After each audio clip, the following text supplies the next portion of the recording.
Today I want to tell you the story of the Mercedes Benz 123 E-Class. The history: the 123 series is the most frequently fired model from Mercedes Benz to date. The 123 series set standards in vehicle safety and was one of the first station wagons in this class, as well as the first Mercedes Benz passenger car with a turbocharged engine.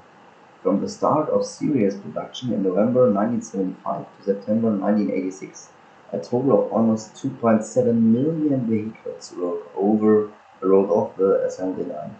The series is considered the epitome of solidity. Development: the development of the 123 series has its origins in the early 1970s. The overall concept was to be strongly influenced by the S-Class, which appeared in 1972. The final design was established in 1973, with emphasis placed on a continuous but moderate evolution of the classic design language. What was important during development was passive safety, great comfort, and ease of service.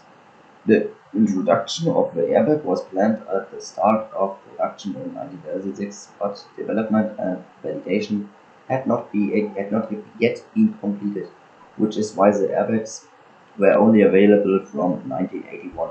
Production of the Pilot series began in 1975.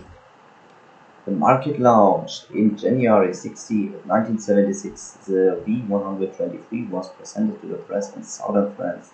The new model series impressed with a variety of technical innovations. The sedan was initially available. A year later, the coupe and the T-model, which was offered for the first time, followed. The 123 series was produced in four body variants over its lifetime: as a sedan with a notchback, as a long sedan with 8 seats, as a coupe with a slightly short-ended wheelbase, and as a station wagon, which Mercedes called the T-model. There were also chassis with normal and extended wheelbase, this as the basis for special bodies such as ambulances or hearses. The delivery times for the new V123 increases to up to 3 years, which means that more than 5,000 D-Mark were paid above the list price for purchase contracts for the new cars in order to get the model more quickly. Year-old cars were also often resold at a premium. This has not been repeated in West Germany automotive history, with most produced vehicles to this day. The purchase price of the B123 when it was launched was between 18,870 D-Mark, the 200E, and 26,859 D-Mark, the 280E. The market launch part 3 was initially there were different headlights depending on the engines used. Cars with weaker engines were equipped with round headlights, also derogatory called OXAs. Broadband halogen headlights characterized the top models: 300 turbodiesel, the 200E, and the coupe. Mercedes also upgraded its models with chrome-plated rubber lips under the rear lights and chrome-plated ventilation grilles in front of the windshield. As part of the facelift for the third series in September 1982, all models received the rectangular headlights, matte black ventilation grilles, and a zebra wood trim strip on the dashboard. The market launched in its Part 4. Models with gasoline and diesel engines differ externally in the installation location of the Hirschmann radio antenna. If it was ordered from the factory, equipment code 53X. On diesel models, the antenna was mounted on the right front fender. On models with gasoline engines, it was mounted on the left rear fender because of the electromagnetic field of the ignition system. For reasons of space, fully automatic antennas were located at the rear left of all models. So part 5. The Surshades publicity at Daimler-Benz in these years is worth mentioning. The price range ranged from around 18,000 D-Mark in 1976 for the basis model to almost 80,000 D-Mark in the last year of construction for a fully equipped 300 turbo diesel. With the Becker TKD car phone, which was available on request, the price increased by a further 20,000 D-Mark. The purchase price could easily double with just a few features. Market launch Part 6.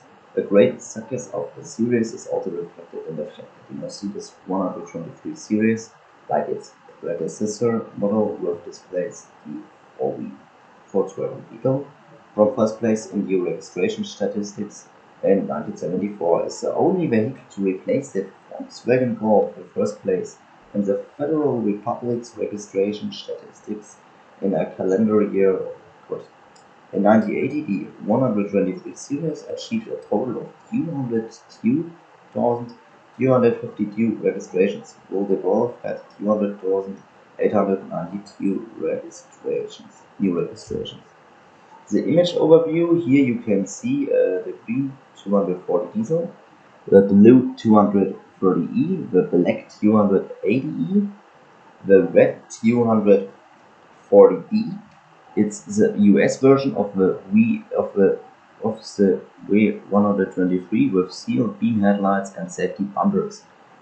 The yellow colored one is the 300D, the US version, and it has a chrome strip under the taillights and a long bumper where reserved from the 280 and 280E.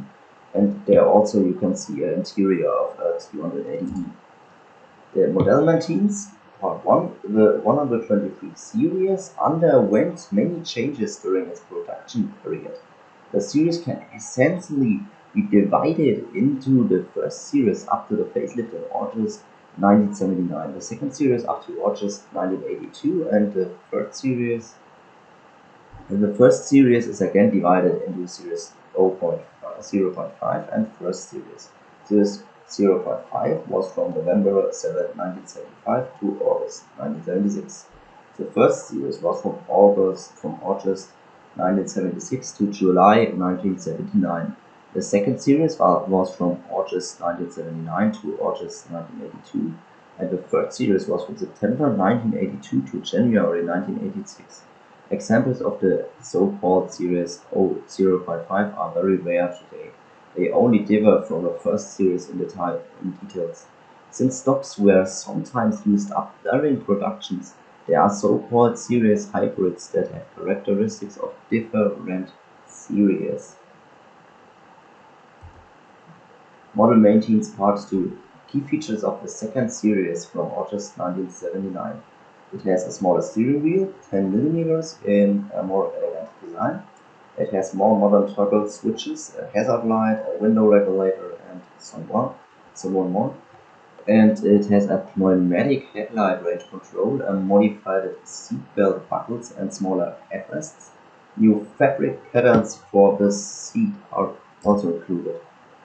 The major changes to the third series from September 1982 was rectangular headlights and power steering as standard shaped, the front seat backs for more kneeroom in the rear, the fabric insert, and the door panels, the Zebrano trim in the dashboard, the new fabricated patterns and seats completely covered in fabric. It's no more difficult leather bolsters. It's less wind noise thanks to improved roof trim. The ventilation grill no longer chrome plated. Here you can see the model variants. The four-door sedan was introduced at the end of 1975, and three more body variants were added from the mid-1977. It came the coupe, which you can see here, the blue one. Then it came the sedan with a no wheelbase, and for the first time in the brand's history, it came a factory-made T-model, the station wagon, which you can also see on the picture. It gave also special versions of it. They called it F123, and that was here you can see the ambulance and the so on, and the I didn't know it,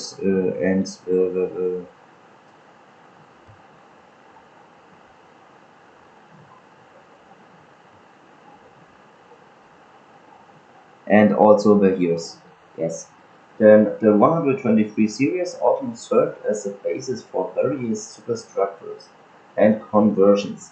For the police, fire brigade and rescue services, there were modified limousines and T-models as well as ambulance bodies from companies such as Binz and Miesen.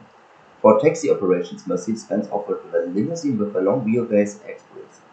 Bodywork as a hearse and conversions as a pickup or converter were ultimately created by external body construction companies. It gave also alternative drive, how you can see on the photos. During these constructions, the 123 series also served as a test vehicle for alternative drive technology. In 1983, Daimler-Benz presented a 280TE with high-driven drive as a test vehicle. There was also a test vehicle with an electric drive based on the T model. From 1982 onwards, a Type 200 with a dual-mode drive was available as a series model. The car was powered by liquid gas or petrol, and the driver selected the respective type of drive using a switch. These cars were the first to have a specially shaped flat gas tank under the floor of the car, without the disadvantageous restriction of trunk space caused by the usual cylindrical tanks. It also was in the motorsport there. The motorsport was, after a long break, the London-Sydney long-distance rally in 1977. Daimler-Benz first major success in its renewed sporting commitment, with first place with a 280E, you can see on the photo. The Mercedes Benz completely stopped all motorsport activities in 1955 after the accident at the 24 Hours of Le Mans. The 280E, among others, was used for the 1978 activities. The vehicles largely corresponded to the series and therefore the regulations. They were only upgraded with additional driving lights, headlight grills, race bodywork, bucket seats, roll cage, additional fuel pumps, and a Gridmaster mechanical odometer. The Motorsport Part 2. The first challenge was the Vuelta a la Americana Sud, a run-off rally of almost 30,000 kilometers, a length through the South American countries from August 17 to September 24 in the year 1978. The first 5 places went to Mercedes-Benz, including 3rd place and 5, the 280E. In 1979, the East African Safari followed from April 12 to 16, which ended with 4th place for the 280E. The technology and innovation of it. The 123 was a series that was technology based on both its predecessors, the V140, 150, and 150, the Dash 8, and the S-Class from 1972, the V160. The new model mainly adapted the engines from the Stroke 8 series, which initially remained largely unchanged apart from modifications to the cylinder head. The only real new development was a 2.5-liter 6-cylinder M123 in the 250 models.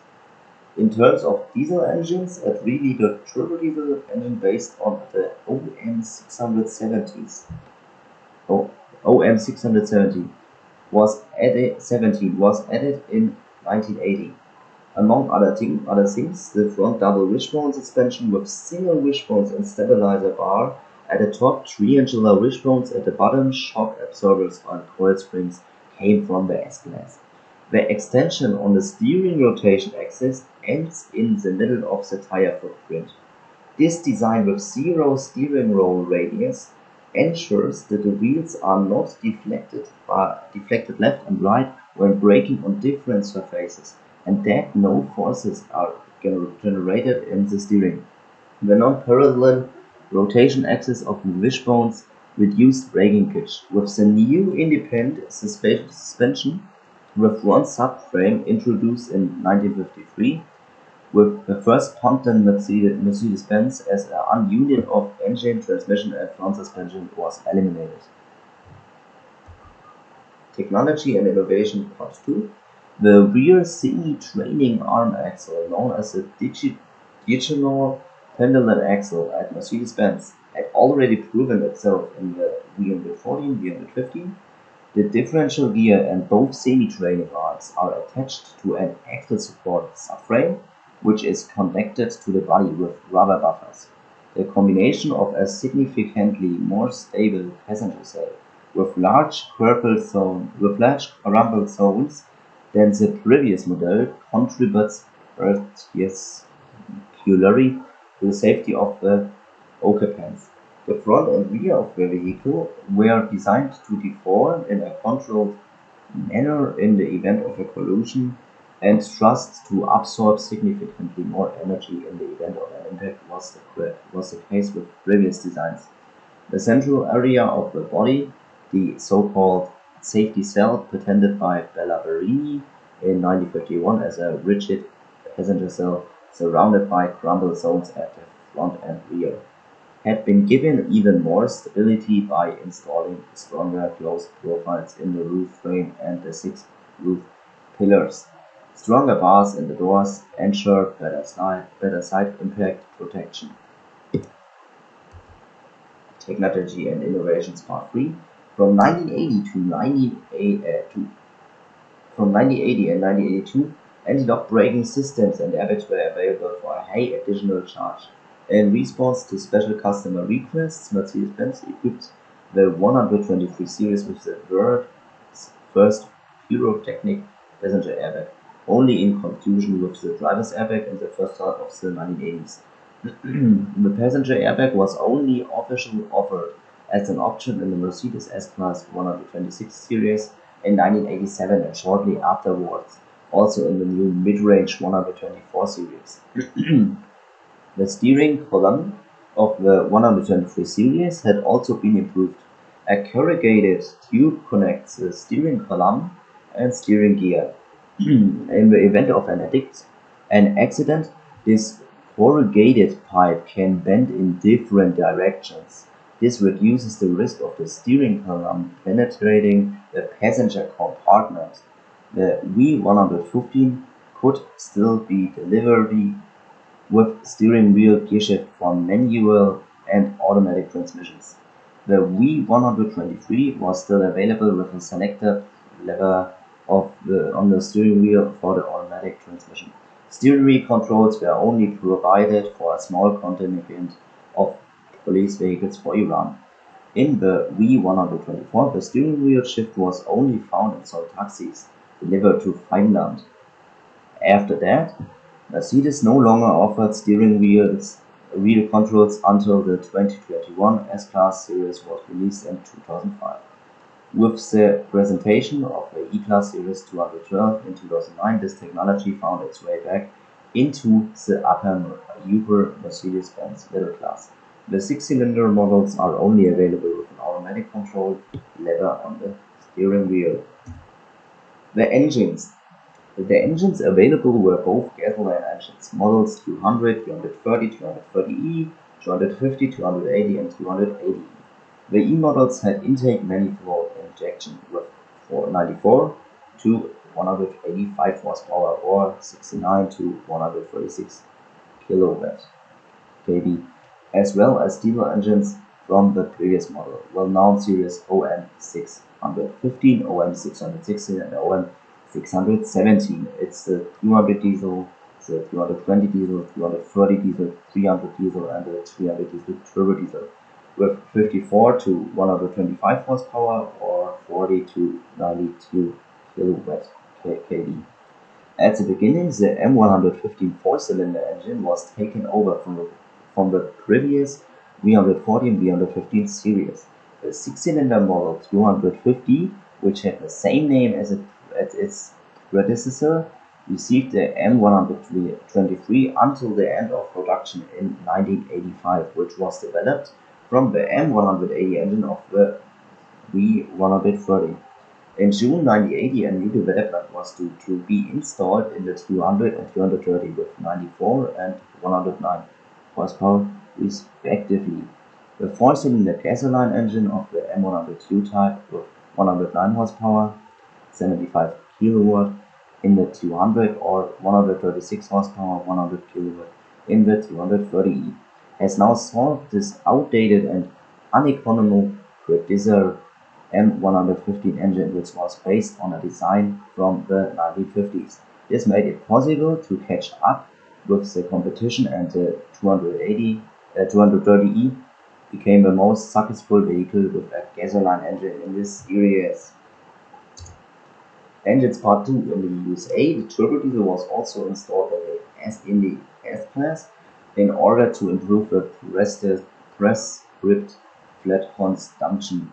The V123 Coupe was also available there with a diesel engine as a 300 CD, initially with 80, later with 88 horsepower, or 300 CD turbo diesel, initially with 123, later with 125 horsepower, as well as a standard automatic transmission and preciously luxurious equipment.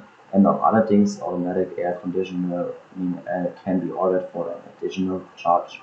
In Germany, the engine range for the C123 was initially limited to the 230C, 280C, 280CE, and from August 1980 to the 230E and 280E CE.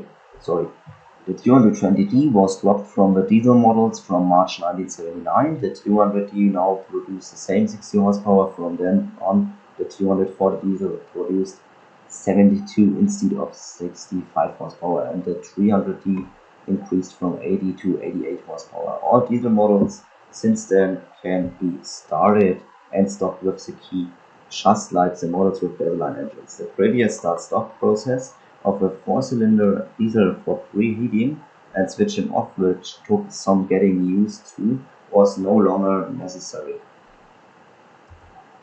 The engines Part 3. The M115 was the first series, the M100U gave it also, the M123 gave it, then the M110 from the straight 8, then the and from the V116 we end R107.